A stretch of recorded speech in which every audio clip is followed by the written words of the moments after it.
This is John Cola with GrowingYourGreens.com. I have another exciting episode for you today. Today, what we're going to do is we're going to look at the tomato bed planted right behind me.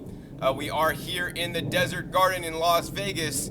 And, for many people in Las Vegas, you may think that you can't grow in the summertime. Well, you definitely can grow things or certain things in the summertime. But it's very important, especially if growing tomatoes, you got to pick the proper varieties that are going to do well in the heat here. Literally today hit 105 degrees, so it's actually quite hot. And if you don't have the right plants, like if you plant a Oregon spring plant in Las Vegas, I don't know if it's going to do so well with the heat. I mean, that plant actually likes the cool weather. But what I'm going to show you guys today, I'm not going to show you all the varieties of tomatoes. I'm actually going to pick out one that I'm actually quite impressed with that worked really well. Now, the moral of this story or the video today is basically for you guys when you're growing items in your garden, whether tomatoes or kale or peppers, grow different varieties. That's, of course, if you have the space. For example, if you don't have the space, grow one variety if you're only growing one plant. But if you're growing two plants, grow two different varieties, because guess what? One plant may do better than the other one, and then you'll know for next year or for the future when you do grow more tomatoes that, hey, well, this variety did really well, so I'm just going to stick with it, but also maybe even try something else next year, because you might find a different variety that even does better or tastes better or has traits that you want, whether it's the trait to grow well, yield well, stay small, or grow big, or make the tastiest green tomatoes that are ripe that you've ever not tasted, or whatever. So today we're going to focus on a plant that's right behind me that I believe would be perfect for a container garden. Now, I know many of you guys may have a yard or not have a yard, but many more of you guys may want to grow in containers. So actually, this is probably one of my most favorite tomatoes for growing in a container. And I didn't know how it was going to grow until I grew it this year. And now that I know, I probably won't be wasting the space in a raised bed again, because it really didn't need much at all. So let's go ahead and give you guys a close-up on the tomato plant we're going to talk about today that's great for containers. So here we are next to my tomato bed, and you can see, I don't know if you guys could see that in the picture, but you saw before, all my other tomato varieties are behind or around this plant. There are 7 plants in this circular 4-foot raised bed, and all the other plants are literally, I don't know, man, like 5 times the height of this guy. This guy has actually stayed nice and small and actually has produced a lot of fruit, especially when compared to the leaf mass of the plant. So it's just like, it's just constantly putting out. And I like tomato plants that put out. So we'll show you a close-up on this in a second, but first what I want to do is I want to talk about the variety. So this variety was actually purchased from the Home Depot, 50% off weekend deal they had a while back. And this is actually called a sweet and neat hybrid tomato. And I guess it's sweet, and I actually haven't tasted one yet, so hopefully they're really sweet. But it's also neat because it stays nice and compact and can be neat on your patio without a lot of trimming or training. So if you want to have a low maintenance garden without having to, constantly trellis and stake and keep the tomatoes in line or single stem them, this would be great because it actually doesn't tend to grow that fast. It also has a nice thick stocky stalk, much like a patio tomato. Now, I said this is a hybrid. Now, is a hybrid tomato plant a GMO? GMO! Ah! So many people freak out about GMOs, and not everything is GMO'd yet. So, maybe don't freak out as much as you guys do. But there are certain crops that I'm particularly weary about, such as corn and soybeans. What a hybrid is, it's not a GMO, but what it does mean is that you can't actually save the seeds for this plant. If you take the seeds out of the tomato that just grew there and try to, save them for next year and grow the same plant, it's not going to necessarily grow the same plant. Now, I have heard from some expert seedsmen that if you grow out a hybrid for 6 generations, then the seeds will stabilize and then you will have the same plant. Otherwise, you got to buy the hybrid seeds from a seed seller. So that's why some people don't like to grow hybrids, because you can't save the seeds and you can't dependably get the same exact variety the following year. So that's why heirloom and open pollinated plants are much better. With an heirloom, if this was an heirloom tomato, you could save the seeds and you will get the same plant next year, provided you didn't have any cross-pollination. And that's another thing I'm not going to cover in this video. So aside from being a hybrid, which I don't think is a problem at all, I actually enjoy hybrids, although I also like the heirlooms because I do save the seeds. But on one half of me though, I like growing whatever I'm growing and saving the seeds, because then those seeds were produced in my garden and they're going to be their own genetics.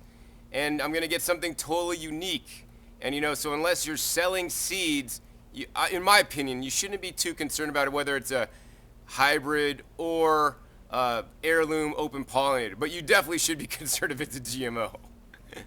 So nonetheless, save your seeds, grow something next year, and yeah, it might not be exactly the same, but guess what? Over time, the plant will adjust to your climate, to your watering conditions, and that's the genetics that you will grow into the plant if you continue to save the seeds. So the other thing about this tomato plant is that it is a determinate plant. Now, what is a determinate tomato? Well, in one simple sentence, a determinate tomato is a tomato that lives for a determined period of time and will produce like pretty strongly during that life cycle. Whereas an indeterminate tomato plant has an indeterminate life. As long as the weather conditions are right, you could literally grow a tomato vine, tomato tree for years in the tropics, where it doesn't freeze and where you're not having insect and bug problems or other creatures eating your tomato plant. So I generally like to grow the indeterminate plants because they're going to put out for a longer period of time. But in some situations, the determinate plants may be beneficial. For example, if you want to harvest all your Roma tomatoes at the same exact time and process them into sun-dried Roma tomatoes, then that'd be a good thing to have a plant that always, pretty much dependably, and all the plants will put out and you could harvest at the same time. So this especially is good for if you're on a farm and you want to harvest everything at once and sell it all. I personally like, for my personal use, are indeterminate plants that I could just pick a few off of each day as I need them, and then I'll have them all season long, and I plant enough plants and I'll have plenty of tomatoes. So trust me on that one. Also, determinate plants may be good for certain climates. So if you have a short climate season, then you want just a plant that's going to live for that determined amount of time and produce before your season's over. Because it's going to probably produce a lot more in that short season than an indeterminate that, its life cycle expects it to live a long time, and it's going to produce over that whole entire life cycle instead of put on a lot and then kind of fizzle out. Next, let's go ahead and give you guys a close-up on how this guy looks and how it's just literally packed full of tomatoes. Next, I'm going to show you guys a close-up on this Sweet and Neat tomato plant, but first I want to show you guys a comparison of what the Sweet and Neat looks like. You can see the Sweet and Neat off to the left there, and off to the right side, there's a full-size cherry tomato variety that I'm growing with lots of fruit on it. It's probably at least 5 times taller. So the Sweet and Neat's nice because it stays compact. So once again, this is probably really good for patio or a container garden. If you're going to grow in like a 5-gallon pot or some other small space, it's probably really valuable to do that. And check it out. I mean, this thing is just loaded to the hilt with all these little ripe globes of joy, otherwise known as tomatoes. So check it out. They're all growing in different stages. Most of these guys on the under the foliage or the leaves are quite ripe. Let me go ahead and here and we'll pick this guy right there. Wow, that's really sweet.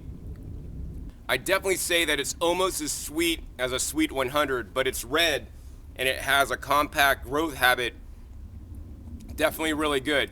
So in the right conditions, whether you grow it in a container or you actually want to put this in a raised bed, growing other things next to it, mixed in with your peppers or mixed in with your eggplants or something, you can actually grow this in line, and because it doesn't get too tall and doesn't spread out crazily, it won't actually shade out some of your other plants. So I like the Sweet Neat tomato plant because it stays nice and compact and is good for people with limited spaces, such as an apartment, patio. You could grow it in a container, it's going to do pretty well. But also, if you also have a raised bed and you have a mixed raised bed. So as you can see in this raised bed, I planted all tomatoes with some marigolds around. But if you want to do a mixed raised bed, and have tomatoes with your peppers, with your eggplants, usually that won't really work too well, because what'll happen is behind, the other tomato plants get so tall, they shade out all the stuff that's not quite as tall. So in this case, you can actually grow this in a raised bed with some of your other summer crops, and it's not going to shade it out, and hopefully it'll also produce as well for you as it did for me this year. One of the things I enjoy about plants and vegetable crops, just like people, is that they come in all shapes and sizes. So I truly hope that you guys enjoyed this episode, learning more about that little compact, sweet and neat tomato. This is probably one of the most compact plants that I've run across. I did like the patio tomato previously, and I have grown that in the past years, but it actually gets a fair bit larger than this guy. So hopefully you guys enjoyed this episode, learning more about the sweet and neat tomato. Once again, my name is John Kohler with growingyourgreens.com. We'll see you next time, and remember, keep on growing.